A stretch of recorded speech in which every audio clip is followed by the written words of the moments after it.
welcome to Sip and Speak 23. Alright, let's grab your drinks, sit back, chill, let's start talking. Cheers. Guys, if you witness something like a murder, would you go up and say, yes, I saw what happened, and give a statement to this? Would you do that as an individual? Would I? Personally, yes, I would. Only because I would like to think that if I do that for somebody, that favor will be returned unto me. If like a loved one or a family member or even myself, God forbid, we're in danger or they witness somebody doing something horrible, some sort of criminality, I would like to think that there's still good people out there who would go and report it to a police officer. You would like to think that though, innit? But that's the thing. And we have this thing in our community of our race where we think speaking up for the right thing is you snitching. Definitely. Do you know what I mean? Like we need to change that. We need to change that mentality. Like, if you witness something happen, I think you should speak up. Definitely. I mean, like, just so it's out there, just so their loved ones, their family can get justice, just so something could be done. Do you know what I mean? If nothing is said, what more can be done? True, because obviously, like I just watched and I'm like, wrong. That actually makes sense, because obviously in our community or with the life that's a certain manner like living, like this road life and whatnot, you're saying, yeah, man's not a snitch. But if it happens to you, God forbid, would you want someone to actually come say, yeah, they saw it, when you can't do the same thing for somebody else? Exactly. Or yeah. Do you know what I mean? Because everyone should have that mindset. But that's the thing though, everyone, we say this and you say that. That's why I asked you the question, because I think you are one of the few that will probably say yes. Do you guys think being in a witness protection is safe as well?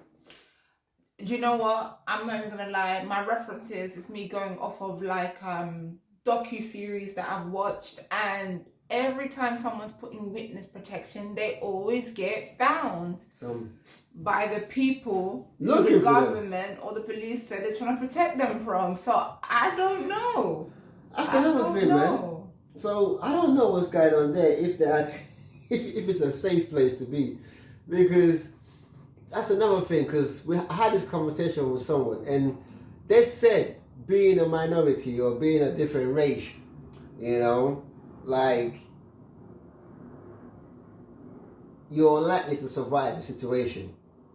If you're a minority. Yeah, like, because obviously there's always snitching, there's always the police giving out your location to somebody else that's looking for you. Yeah. Do you know what I mean? And they said a minority, or the people that are not really of a good background or wealthy enough in that kind of way. Okay. They don't really get the full protection of the police. Wow. I would like the police do what they need to do, but talking from life experience and from personal experience, when the police needed to be there for the people that were around me, when they were called upon, they didn't do anything. So I don't really have a good connotation when I think of the police, and it's not because I'm black, it's not because I've lived in certain areas, it really is coming from a personal place. Every time we needed to call the police and get in touch, it's either they ever showed up or they didn't stick around long enough to find out what was going on. So I don't know if that's like I said, if it's the area that I was living in at the time, or it's the color of my skin, or if it's the race, I don't know. But all I know is, like, some people don't just make up these things. Oh, I don't like the police for no apparent reason. Some people have had negative experience, unfortunately, more than twice. So it hasn't really left a good thought in their minds. Okay. Yeah. Okay. All right. Well, guys, let us know what you think about that, okay? And please don't forget to watch the video to the end. Subscribe, like, and share. All right?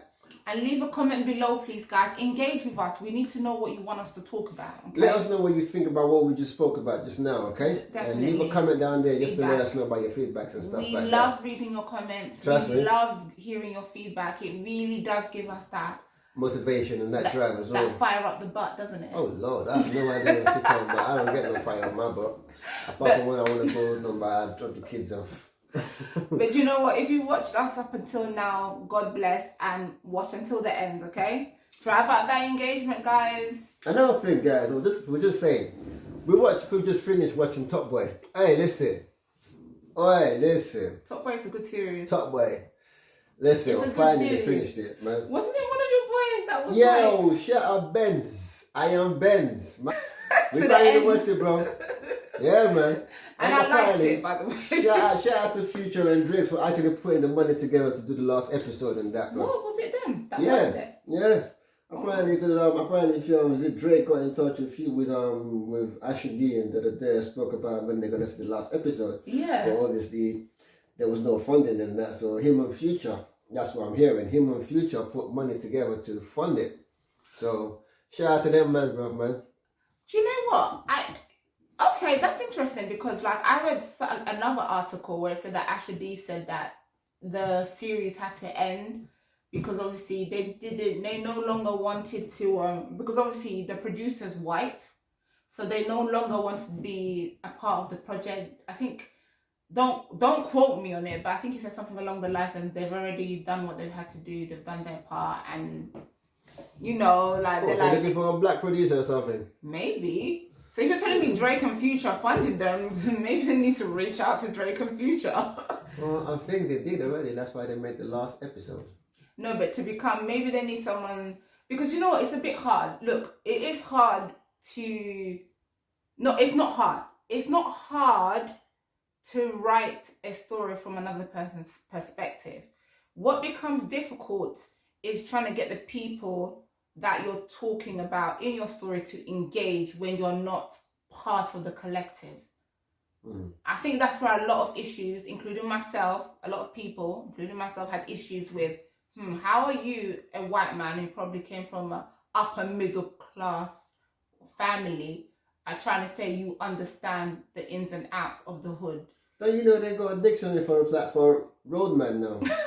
They got a roadman dictionary, you know. Don't piss these people off. The police have gone and decoded you guys' chatter and everything. Hey. You do They know what that one means already. Do this one.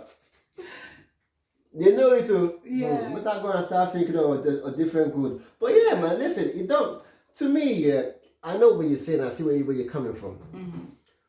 At the end of the day, if we do have a lot of black producers out there, then yeah, shout out to the people and try to obviously branch out, you know. But at the end of the day, you can't be from a rich neighborhood trying to come to a poor neighborhood and say you understand what's going on there. Yeah, you have no idea. You can't actually say you understand what's going on. But I don't know about that story. I don't like to talk about things that I don't know about. Yeah. You feel me? So wherever, man. You guys do what you guys are doing, and if I can find it, I'll link it below. If I can find it, you guys are doing good. At the end of the day, man, that show was epic, bro. You feel me? Boy, I actually stopped watching it the 10 first out of time 10. when they chucked the kid out of the roof, like out of how many story building. What season was that? I can't remember. I think it was the first season. Tim Adam. Oh Lord. But that's the thing. Come on. I feel as though rappers as well, they need to stop glamorizing this hood lifestyle because it has its disadvantages. The same way you make your money quick, it's the same way your life can end quick. Yeah, they say you live by the gun, you die by the gun at the end of the day. Can you imagine? So can you imagine? That's the values that they live by. Even Snoop Dogg right now, don't you see Snoop Dogg? He's trying to be a granddaddy, just doing his thing. He owns Death Row Record, but Death Row Record ain't what it was before. He's made it to a East Coast, West Coast come together. You know, where this was the same rivalry that was happening back then with Tupac and Biggie. You know, East Coast, West Coast. Now he's made it to be something that every part can come and be a part of, a family. You feel me? Yeah. At the end of the day, my man is trying, and I gotta give a shout out to Snoop, man, because where he's trying, people are starting from somewhere. Yeah. And this is a big, major gang. Like, come on. You know, they're starting from somewhere at least. You know, I'm trying to do it, make a change. I did ask somebody this question, man, but obviously this is what I was going to ask you as well. Mm-hmm. All right, from where you grew up from, yeah? Yeah. And do you think the people that in that area, the youths in that area, obviously we had the bad guys and we had no good guys. So obviously we saw the bad guys to be like a role model, you know, the ones there, because that was the only thing we saw in the hood or in the ghetto, you know.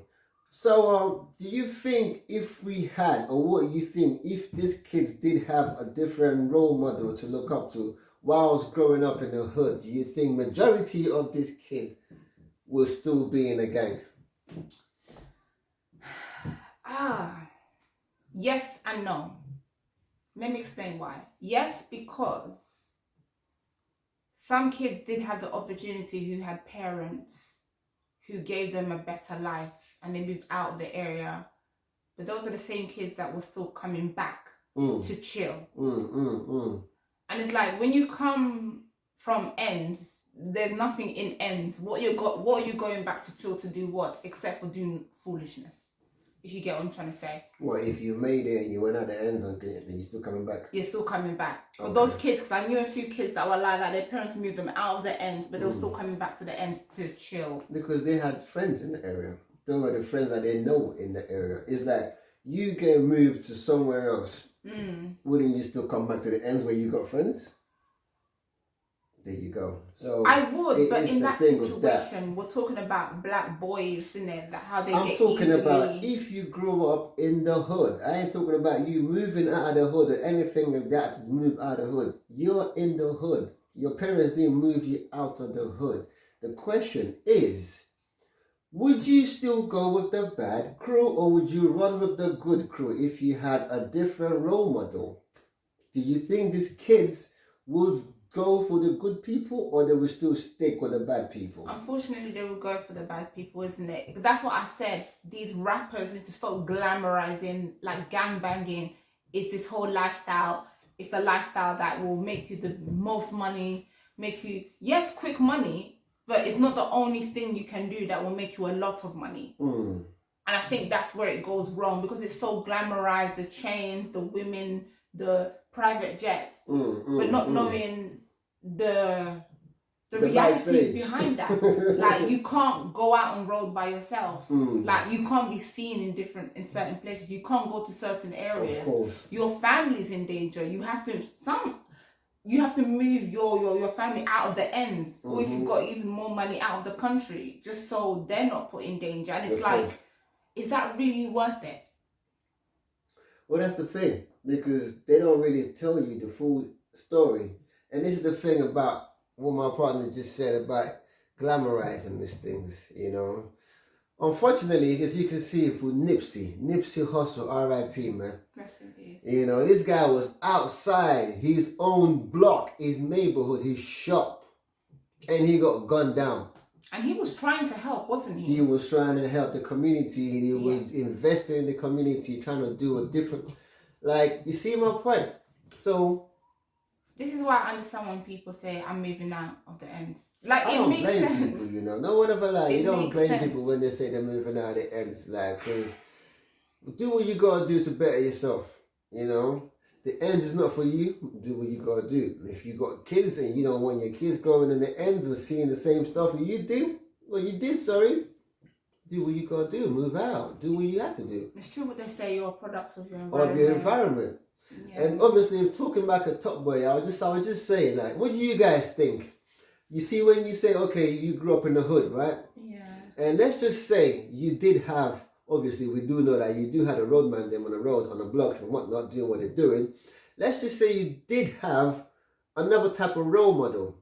Because I spoke to someone and they say what they were looking for was a role model, like a father figure. Obviously, because they didn't have their dad, because their dad was locked up in prison.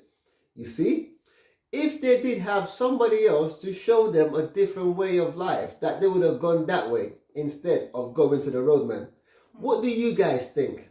Because let's just say you do have your dad. So majority of you probably will still go with the roadman because obviously you want that name, you want to be in a gang, you want to whatever. Just put your comments down there and let us know what you think. Yeah, you know, definitely. you can be anonymous, wherever. Just put down what you think. And at the end of the day, I would like to see what you guys think of. Yeah. Do you know? And Yeah. obviously, if you did witness a murder, a crime of some sorts, would you for real say to the police or say to the authority, yes, I witnessed it and I am willing to testify? And be honest, it's okay. Not everyone would, and that's totally understandable as well. Do you know what I mean? If you like, say no. I don't blame you, bro. Listen, at the end of the day, like I said to you, or you even safe even, but at the end of the day, what my point is I'm trying to get to, like, we need to change our state of mind.